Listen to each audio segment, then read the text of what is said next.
Ayun. So, good evening sa inyo guys. Ngayon po ay August 6, 2026, Thursday na naman. Lapit na naman yung Friday natin. At drop ulit tayo ng konti dito sa PSC market. Medyo drop siya kanina. Hinabol niya ng konti sa closing. So, nag-close tayo ng 6,277.95, negative 0.13 lang naman. Kaya lang, araw-araw na naman lumalabas yung foreigner. So, another 322.0 ilan ba yan? 0.08 million net foreign sell. Ayan. So, pansinin natin yan. Araw-araw na net foreign sell na naman yung markets natin. And then, yung pinaka-winner ng market, syempre, yung mining stocks pa rin natin. So, medyo malakas yung sipa ni Apo dito at saka ni LC. LCB yung nakuha ko. Meron pa pala tayong LC, di ba? So, sila yung mga major movers ng market. Pero malit lang naman yung index nila nag-up lang ng 0.59%.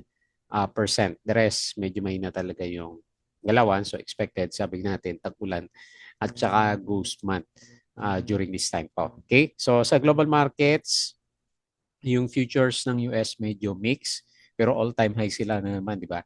Yung kanilang mga indices doon. So, tingnan natin. Mix yung galaw ng ng futures. Sa Europe, mas marami yung berde sa mga indices nila, and then sa Asia markets, parang mas marami nakita ko na na negative. May nakita ko na 4% na drop na naman sa mga Asian indices. And then sa cryptocurrencies, nasa 64K lang po ngayon 64K siya.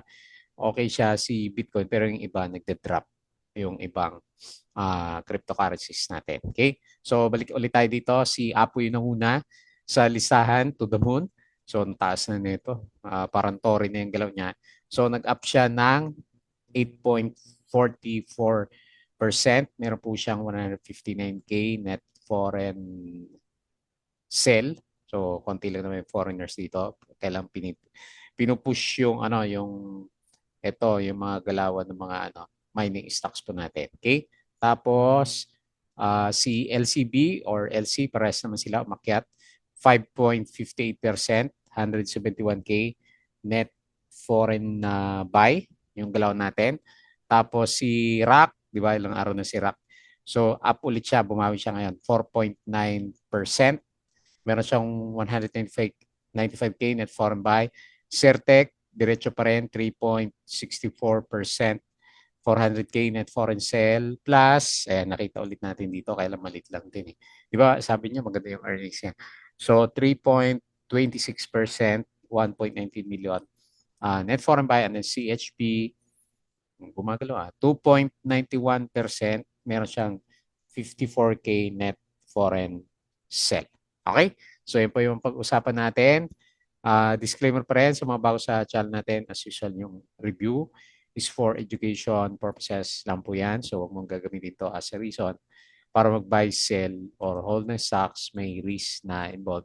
So, as always, due diligence na lang po ako ng stocks yung gusto mong bilhin. And follow mo lang po ako dito sa Palabi Trader ulit na YouTube channel. Subscribe ka para updated kayo sa reviews natin, or kung gusto mo join ka dito sa trading group natin. So sa mga nakasubscribe, maraming salamat sa usual viewers ng channel, company reviews, malapit na naman yung weekends. Profit or loss, mga sample trades, basic indicators, technical analysis, fundamentals, yung risk management, and PSC stock basic learning sa markets. Sa crypto, follow mo lang ako dito sa ating Palabi Trader. Crypto ko to para sa mga crypto-related vlogs. Dito sa social media, Facebook account na Palabi Trader para updated ka sa mga posts or Facebook page. Bodega Pick, yung mga articles natin sa local market and Twitter. Meron tayong summary dito. Naglabas na si Philippine Stock Exchange. Okay. So, dalawa pala yung verde. O tatlo, no? So, industrial yung pinakamataas ngayon, 0.97%. Kailang wala tayong nakitang stocks na related sa kanila. So, nag-up siya, and then si mining, ayan, up ulit siya, 0.59%. Tinamaan ngayon si finance, negative 0.33%, and services, 0.44%.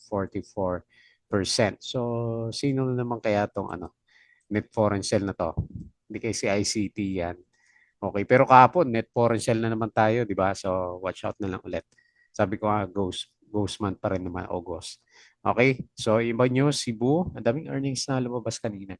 Cebu Air reports net loss. Laki eh. 5.9 billion in first half of 2026. URC net income 3 billion, up by 25%. Meron siyang special cash dividends. Tapos si Macro Asia, ayan, announces groundbreaking of new aircraft-based maintenance facility at Clark International Airport. Okay. Tapos yung global news, Tiran says it agreed coordinates of Hormuz route with Oman. And then Tiran denies talks with US as Gulf official says 50-50 chance of Iran-Oman deal on Strait by Friday. July inflation calls to 4-month low.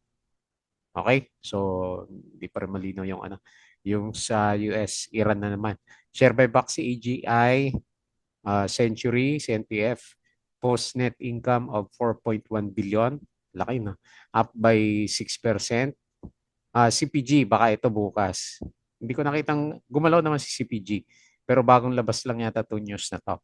Bantay tayo bukas. SSS increases stake in Century Properties. Yan, CPG. Ako, mainit to bukas. CPG natin agawan.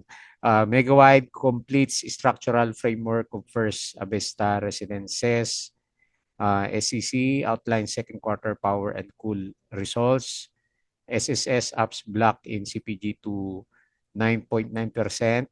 Megawide property arm has completed structural framework of the first tower of its Avesta Residences. Okay? So Double Dragon achieve 5,000 international customer reviews on booking.com. Okay, para sa kanyang Hotel 101 Madrid. Okay, mo successful yung niya doon yung kanyang project na hotel. STI system earns spot on Forbes Asia's best under a billion 2026. And then China Bank lower provisions drive growth in 2026. And then DNL second quarter 26 profits surprise to the upside despite macro headwinds and economy headline inflation slows to 4-month low in July, hopefully. Pero yung low na sinasabi nila, di ba, 6% pa rin naman, taas pa rin nun. Okay, so next tayo. Okay, patalasas ulit yung Patreon channel natin, yung mga gusto ng guide sa trading sa Philippine markets. Check mo na lang po yung Patreon natin. Okay, so punta tayo dito ulit sa index. So medyo nararamdaman mo ba? Pahina ng pahina yung galaw ng mga index related stocks. So 6K to 6,400 pa rin yung range na nilalagay natin. So nalalaglag siya pero pinipilit niya bawiin. Pero makita mo dito yung RSI natin. 50 pa rin naman, above 50. Pero may pagka-downtrend na siya. Tsaka dito sa MACD, mas malinaw yung pagka-downtrend niya. So, watch out na lang tayo sa mga blue chips. 300 million net foreign sale and then 6.2K na yung index natin. Tingnan nga natin yung mga blues. Ayan BPI drop na 2%. Sino pa? Puro mining yung nakita ko na market. Meralco nag-bounce na pala. Silipin nga natin. Yan. Mukhang pabalik na kaya si Meralco. Gawa na kanyang system loss, no? URC medyo nag-bounce eh. Okay, mix Yali. Nag-drop to last time eh. Plus, medyo nag-bounce siya. URC, ito medyo sumipa. Maganda yung earnings. Okay, yun yung galaw ng blue chips. Tapos, dito sa mga winners, mga mining stocks pa rin. Apo, ayun taas. So, watch out na lang bukas. Taas eh. 89 RSI. 8.4%. Tapos may volume Si LCB, ito yung nakita ko una eh. LC pala to tayo dapat na. Okay. Anyway, umakit siya 5.58. Si LC 3.6. Yan. Buti pa itong mga mining stocks. Buhay. Tapos si RAC, ayan, sama sa pag-uusapan natin. Bumalik. 4.9% plus. 3.26. Felix Mining, ayan, mga mining na. Mga ganda ni Felix, oh. So, 3.27%. Aboitiz Power, nabuhay. 3.02, CHP 2.91, URC 2.9, DHI, mining pa rin, 2.75%, and FGEM, bumabalik, 2.63%. Babalik kaya sina ABS-CBN bukas. Kasi nagpapalitan lang tayo, di ba? Tech stocks, miners, at saka Lopez stocks. Yun yung mga gumalaw for the month. Last month or earlier this month naman. Okay? So sa mga losers natin, si All HC. Namatay bigla si All HC. 5.47, now minus 5%.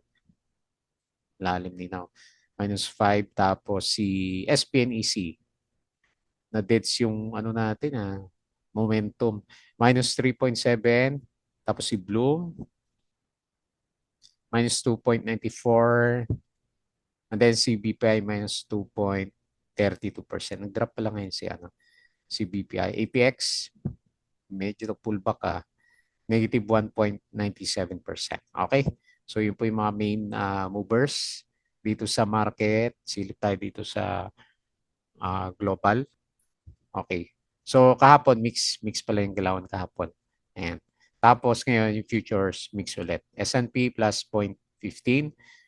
Dow Futures plus 0.15 pero si Nasdaq minus 0.4. Sa European stocks, may isang mapula pero halos lahat is berde. And then sa Asia markets, parang mas marami mapula. No? Ayan. Si Korea na naman, minus 4.58%. Mapula sila ngayon. So dito sa crypto, mataas si Bitcoin pero yung iba bumabagsak. Bitcoin 64.5K, Ethereum 1.9, si BNB 592, XRP 1.05 Sol, 73 pa rin.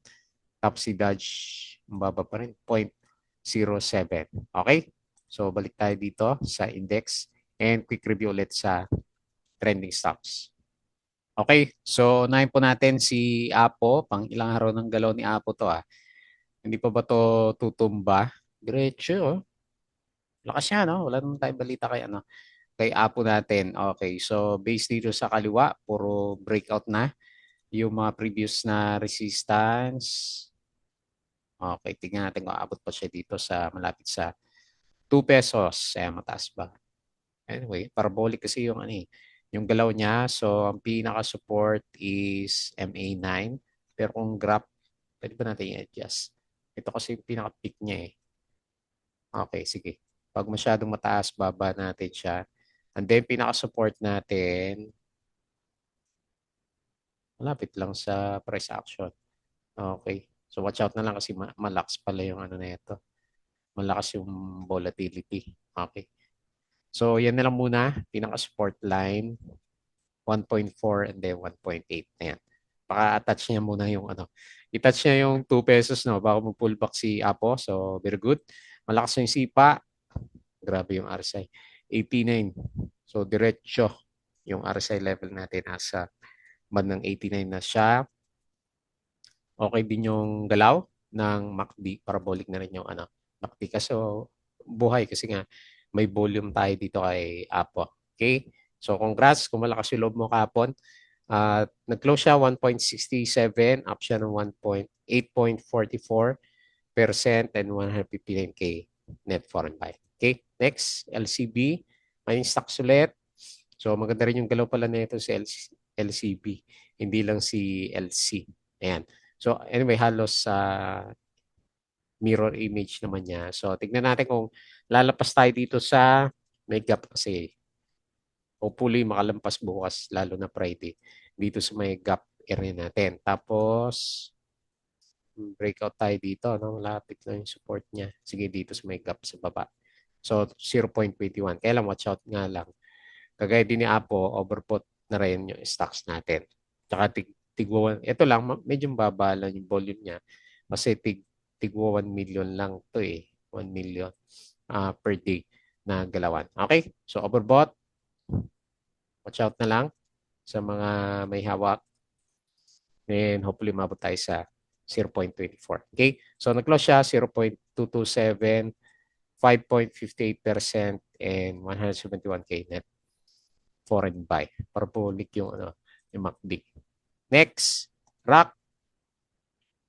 Ito mukhang buhay, no? Ayun, no? So best case natin nga, aabot nga dito ulit, no? Sa bandang taas. Ayan, manunundo. So tignan natin kung abot tayo dyan. Baka next week na natin makita yan, no? Kasi medyo malayo pa. So pinaka-support pa rin is 2.7. Baka ito yung bumubuhay, no? Meron siyang upcoming 6% na dividends. Ang ex-date, August 18 pa. So next week pa yan, no? O next week. Okay? So watch out na lang. Pero mukhang okay pa. Okay, MACD at saka RSI level. Ayan. Sana umabot dito sa 3.4. Nag-close siya 3 pesos, 4.9% up and then 195K net foreign buy. Next, Certec. Sinaayon kaya? Gumalaw kaya yung mga yan? Okay, gustong mag-breakout talaga niya, no? Certec, bukas magkakalaman kung tuloy yung breakout. Malakas-lakas to pag nag-breakout kasi 1, 2, 3, pang-apat na try dito sa 1.17. Okay. Anyway, okay pa rin naman yung niya. RSI level, nagre-recover yung MACD. May volume naman siya kahit paano, 3 million. So, nag-close siya 1.14 up na 3.64% and 400K net foreign sell. Okay? Next, Plus. Ewan ko lang, makabawi si Plus. Baka bounce lang to. Kasi malakas yung drop niya kahapon, di ba? So, okay yung second quarter earnings. Pero first half yata yung mababa sa kanya. So, tignan natin kung mabalik muna dito sa 10 pesos. Kasi 9 siya eh. Ito yung pinakamababa niya. Simula na umakyat. So, yung earnings niya is up siya ng 66% noong second quarter. Ayan. Tignan natin. Kasi may mga project siya sa may isa? New Zealand o Switzerland yung bago niyang target. So hindi na wala effect na yung yung ibang Africa, Brazil, 'di ba? Hindi na siya nagbalik. So nag-close siya 9.5 up ng 3.26% and then 1 million net foreign buy. And then lastly si CHP marangkada. So watch out kung mag-breakout. Hopefully mag-breakout sa 1.1. Daming makakalaya dito sa since July last year kung matuloy yung breakout yung 1.1. Laki ng volume. So nag-close siya 1.06. Okay yung RSI overbought. Okay din yung MACD. Medyo solid pa yung galaw niya. Up siya ngayon ng 2.91% and 54K net foreign sell. Okay? So, galawan is wala sa blue chips. Nandito sa mga usually mga trending stocks and karamihan sa kanya is yung technology stocks and mining stocks pa rin naman. Okay po. So, yun na lang muna. Bago tayo close, please don't forget to subscribe ulit dito sa ating Palawi Trader na YouTube channel. Join ka lang sa group. Kung gusto mo na guide, crypto ko to. Facebook account, Facebook page, Puday Kapig, Twitter, and Patreon sa mga gusto ng guide. Sali ka lang po sa group natin. Okay? So yun lang. Maraming salamat. Kita ulit tayo bukas.